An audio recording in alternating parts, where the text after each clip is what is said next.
صدمة، انرفعت قضية بقيمة 24 مليون دولار على كاردي بي. ليش؟ بنات كاردي بي دحين في محاكمة مرة كبيرة. في واحدة اسمها إيماني إليس، كانت حارسة أمن في عيادة، رفعت عليها قضية وتقول إنها في 2018 يوم كاردي بي كانت حامل هجمت عليها. مو بس كذا، بتقول إنها سبتها وخدشت خدها بأظافرها. متخيلين إنها طالبة تعويض 24 مليون دولار؟ وكاردي بي طبعا بتقول أنا ما لمستها، وإنه كل اللي صار بس كان كلام، وإنه إيماني إليس كانت هي اللي تبي تحاول تصورها. بيقول إنه هي أصلا كانت فان لكاردي بي، فعشان كذا تحمست وصارت تبى تصورها. بس المشكلة مو هنا، لما كاردي بي كانت حامل كانت تقريبا على الشهر الرابع، وما حد في السوشيال ميديا كان عارف انها حامل، وما كانت تبغى تقول لأحد اصلا، فمن حقها وابسط حقوقها انها تقول لها لو سمحتي لا تصوريني. طبعا ايماني رفضت، وهي اللي اخذت الموضوع وكبرته. ويعني معروف المشاهير بالذات المعروفين عالميا لو تصوروا في مكان بابليك الناس حيتجمعوا عليهم اصلا. ومو بس كذا، طلعوا شهود في المحكمة. موظفة الاستقبال قالت انها ما شافت كاردي بي اصلا تضربها، بالعكس ايماني هي اللي خبطت فيها. حتى الدكتور اللي كان موجود قال نفس الشيء وما شاف اصابات اصلا على وجه ايماني. وعارفين انه كاردي بي ما تسكت، فكبت العشاء كله في المحكمة وقاعد تقول انا حامل، لو هجمت علي انا كنت حتضارب، يعني اولوية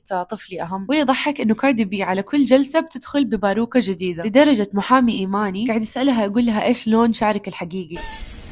their wigs. المحامي قاعد يحاول يضغط كاردي بي بكل الطرق، لدرجة يسألها انت بتقولي لإيماني انها سمينة؟ الصراحة هذه اكتر محاكمة جدا مضحكة، ولسه ما صدر الحكم والمحاكمة شغالة. انتوا ايش رايكم في الموضوع؟